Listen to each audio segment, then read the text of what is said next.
Good day, ladies and gentlemen, and welcome to another mobile VR review, and my first review video featuring a game for the Google Daydream platform. Today I'm taking a look at a racing game that I've been eagerly awaiting and one of my main reasons for getting a Daydream View headset. Is it worth it? Let's find out as we take a detailed look at Need for Speed No Limits VR. Need for Speed No Limits VR was released on December 15th, 2016 on the Google Play Store for $14.99 and is published by EA. The Need for Speed franchise stretches all the way back to 1994, and No Limits is both the latest in the series and the first game created specifically for mobile platforms.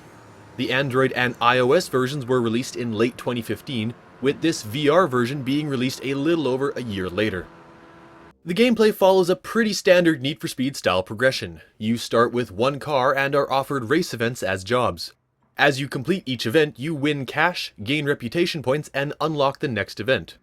There are 60 events in total with 5 distinct types: street race, one-on-one boss race, high speed run, timed checkpoint race, and special delivery. There are 12 tracks in total with locales ranging from city streets to shoreside to countryside. Like other Need for Speed games, the tracks are not circuits. You race from one end to the other just once, no laps. And you're not alone on these streets. In addition to the other racers, you'll have to deal with civilian traffic as well as law enforcement that will ram you, set up roadblocks, and drop spike belts, all in an effort to slow you down. Despite being a familiar setup, this game is damn fun and very addictive. The racer and police AI definitely cheat, but it keeps the action focused in the area around you, so you're rarely miles ahead with nothing to do. There are 30 different cars to buy, ranging from the more affordable Mazdas and Subarus to muscle cars, sports cars, and supercars. Ken Block's Hoonicorn Mustang is even available, letting you live out some of your Gymkhana fantasies in VR. The cars all have different handling, acceleration, and top speed characteristics, and it's definitely noticeable. But this is still an arcade racer, so don't expect simulation levels of vehicle accuracy going into this. Beyond the events and cars, there's loads of achievements to unlock, as well as trying to get gold in all the events. There's no multiplayer, which was probably a smart move given the young age of the Daydream platform, but the online leaderboard is a very welcome addition and gives you something to shoot for even after you've achieved gold medals in all events. No Limits VR makes great use of the Daydream remote to control the cars. You point the remote to steer your car, swipe up on the touchpad to use Nitro Boost, and click and hold it to use the handbrake for drifting. It's a limited scheme, but you always feel completely in control of your car, and nothing feels laggy or disconnected. I was a little disappointed to find out you're always accelerating by default and there's no brake, but it ends up keeping the action fast, and this is an arcade racer after all. The only issue I have with the controls is the same issue all Daydream games have: gyroscope drift. The rotational origin of both the headset and remote, the remote especially, will drift to the left or right quite often, so you'll likely need to press the recentering button every 5 to 10 minutes. It's nothing to do with this game specifically, but it's very noticeable given the precision movements needed to drive well.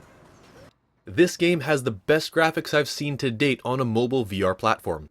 The car bodies are both accurate and highly detailed and have that AAA shininess to them. But the real showstopper here are the interiors.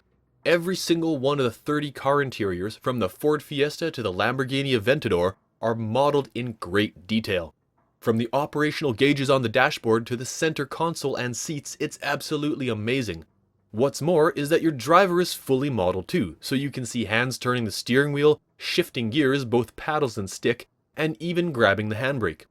Unfortunately, it's very easy to miss this incredible detail because the action inside the car is both quite dark and completely secondary to the action happening outside. Luckily, the tracks are well modeled too. The road itself has a nice glossy look to it. Again, there's that AAA shininess. Opponents, traffic, and cop cars are extremely detailed, as are the roadside objects. The environmental detail drops off pretty rapidly once you leave the road, but you likely won't notice. The developer had to draw the line somewhere, and the game struggles to maintain a frame rate as is. While the frame rate is adequate most of the time, you will definitely experience moments of great slowdown, especially when your phone gets really hot. The slowdown doesn't appear to affect the head tracking much, so sickness isn't an issue, but the speed of the gameplay is drastically reduced. Jitter and slowdown seen in this video are excessive beyond what is normal because recording the video uses so much CPU power. Sound design in No Limits VR is befitting of a Need for Speed game. Cars have distinct engine sounds, though lack the bass to really convey the power. Rock and hip-hop tracks dominate the music and are both high quality and perfectly suited to street racing. There's only so many songs, so you'll definitely notice when the same song is playing again, but the races aren't long enough for anything to get irritating.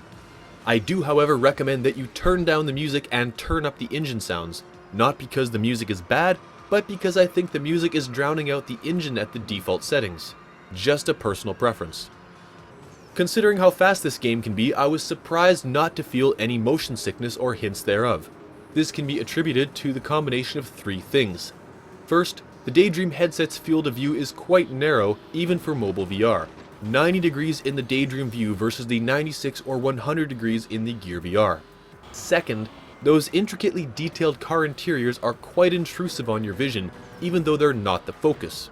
The cockpit model takes up well over 50% of your field of view, and in some cars, like the Aventador, you'll end up looking through a mail slot. This has the benefit of keeping most of what you see stationary with respect to the player camera, reducing the potential for motion sickness. Third, comfort options allow you to further restrict your field of view by applying vignetting and adjusting your seat position. All three add up to something that should be playable by all but the most sensitive gamers. And not directly related to VR comfort, but more general safety, your phone will get insanely hot playing this game. Daydream phones already have quickly gained a reputation for overheating worse than the Gear VR, so this game isn't alone, but it pushes the hardware harder than anything else in the Daydream library. So just a word of warning, your phone will be extremely hot after even 10 minutes of play.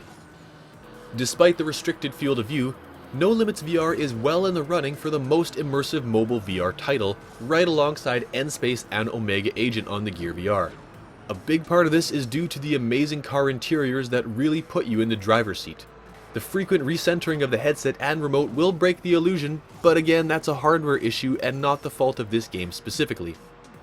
At $15, this is easily the most expensive mobile VR game I've reviewed, but it's also one of the best. In terms of gameplay breadth, balance, graphics, and presentation, this is a AAA title.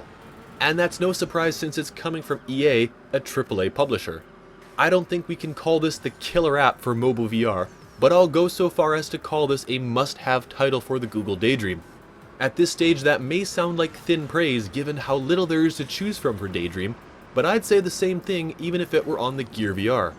I've put about 10 hours into the game so far, and I still find myself picking it up to climb the leaderboards, and it's quickly approaching Minecraft and Vendetta Online for hours sunk into a single mobile VR game.